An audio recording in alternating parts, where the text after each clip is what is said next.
The Galaxy A31 is the new cadet in Samsung's ever-growing army of A-series smartphones. It also happens to be a massive upgrade over the A30s that was launched in India last year. Now the phone gets a bigger battery, better display, and more cameras. But is all of that enough to justify its price tag of 21,999 rupees? Let's find out.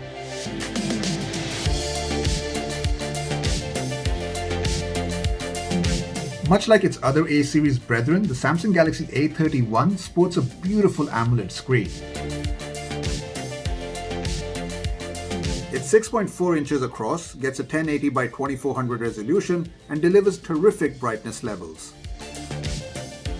Moreover, video streaming platforms can play content at glorious Full HD resolution because the phone supports Google's Widevine L1 certification.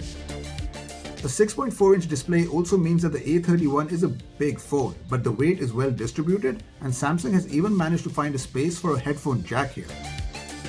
Additionally, the in-display fingerprint sensor is very reliable when it comes to unlocking the device. I didn't even once experience a false reading while using it. The top part of the display features a U-shaped notch that houses the front camera, and while you do get used to it being there, I feel punch hole design would have helped in lending more screen real estate. Meanwhile, the polycarbonate backside picks up the same prism cut design that we've seen on the Galaxy A30s and the more recent Galaxy A51. As a result, the phone gets a stylish rainbow-like sheen when light reflects off it at different angles. Be warned though, the back is super glossy, which means a lot of fingerprint smudges, so if that's something that bothers you, then you might want to use the TPU case that comes with the handset.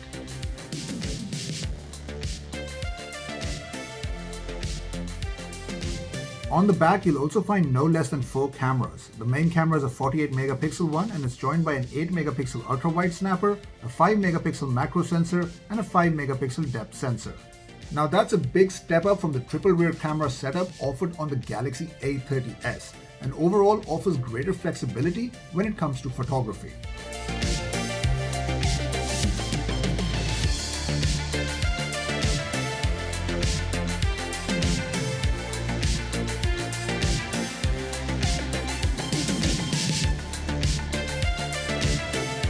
The macro lens is a nice addition and clicked some really good close-up shots. Low-light photography, on the other hand, left a lot to be desired as photos lack detail with a considerable amount of noise creeping in. Dedicated night mode is also missing from the package, and in the year 2020, this should have been an obvious inclusion. On the plus side, the 20 megapixel front shooter captured lively portraits that are very much Instagram friendly. Powering the Galaxy A31 for some strange reason is the MediaTek Helio P65 chip instead of Samsung's homegrown Exynos SoC. I say strange because every other Samsung Galaxy A series or M series phone that I've reviewed has come equipped with an Exynos CPU, so I'm not sure why Samsung has opted for a MediaTek one on the A31. But despite that, the phone is more than capable of carrying out day-to-day tasks without breaking a sweat. It isn't quite as zippy as other mid-range offerings that the competition have to offer, but the 6GB of RAM offers good multitasking and packs enough grunt for gaming as long as you don't push the game to its highest graphics setting. The single speaker also enhances gameplay and gets fairly loud when it needs to. The 128GB of onboard storage should be plenty for most people, but this is expandable to up to 512GB if more space is required. Taking things along is the brilliant 5000 mAh battery that on an average lasted me around 1.5 days with heavy usage. However, the 15-watt fast charging isn't really fast and takes roughly 2 hours to top up the phone from dead via the USB-C port. Although this really isn't an issue because you won't be charging this mammoth battery all that often to begin with. In terms of software, the Galaxy A31 runs on Android 10 along with Samsung's One UI version 2.1, which helps in lending the phone a clean look while operating. On top of this, there's also support for Samsung Pay, which is basically the equivalent of carrying around a debit or credit card. More importantly though, unlike Xiaomi and Realme phones, there's not a whole lot of bloatware available here. So to round up, the Galaxy A31 seems to offer all the things that matter to a budget-conscious buyer: a great display, fantastic battery life, and versatile camera setup. At the same time, this phone is also facing heavy competition from the likes of Xiaomi and Realme, who are offering more affordable handsets. But the Galaxy A31 does have a couple of advantages over those brands. Firstly, you get the excellent Samsung customer service. Secondly, you get a balanced performance across the spectrum. And finally, you get a way more smoother software experience. So keeping all of that in mind, the Samsung Galaxy A31 doesn't seem like a bad deal at all.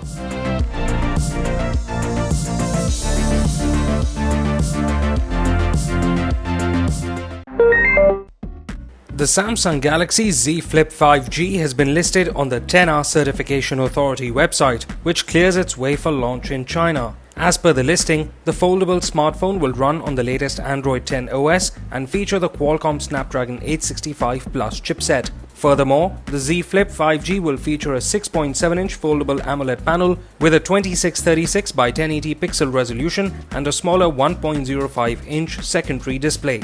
It will come with a 12-megapixel dual rear camera setup and a 12-megapixel selfie snapper as well.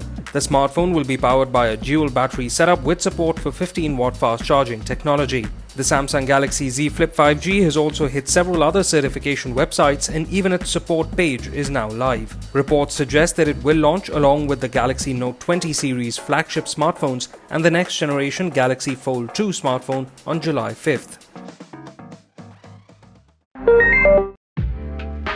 Google has announced that it's making a handful of privacy changes and will now automatically delete a user's location history and web activity after 18 months for new users to that effect. Google's auto-delete feature also applies to voice commands collected through the Google Assistant or devices like Google Home. It also extends to YouTube history, although the default will be set to 3 years to ensure the broader data can be used by the platform's recommendation algorithms. However, users have the option of choosing shorter or longer timeframes. The new defaults will only apply to new users, although Google will also be promoting the option on the search page and on YouTube for more users to examine their auto-delete settings. Alongside the new default settings, mobile users can more easily search in Chrome's incognito mode by just holding down their profile picture at the top of the search, maps or YouTube apps.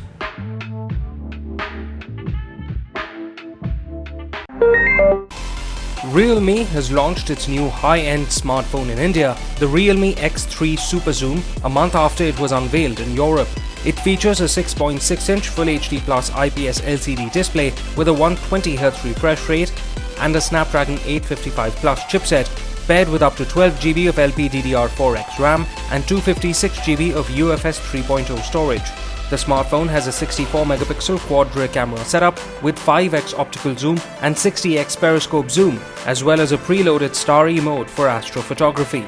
The X3 Super Zoom packs a dual selfie snapper in a punch-hole display that includes a 32-megapixel Sony IMX616 primary sensor. There's also a side-mounted fingerprint reader and a 4200 mAh battery that charges at 30 watts over USB-C.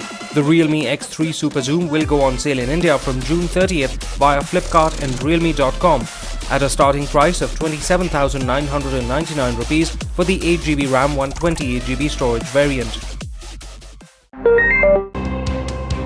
Alongside the Realme X3 Super Zoom, Realme has also launched the Realme X3 smartphone in India. It features a 6.6-inch Full HD Plus IPS LCD display with a 120Hz refresh rate and a Snapdragon 855 Plus chipset, coupled with up to 8GB of LPDDR4X RAM and 128GB of UFS 3.0 storage.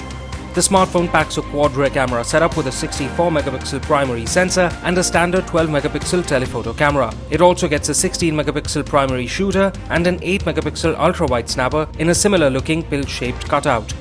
The battery comes in at 4200 mAh and supports 30-watt fast charging. The Realme X3 will go on sale in India from June 30th via Flipkart and Realme.com at a starting price of 24,999 rupees for the 6GB RAM 128GB storage model.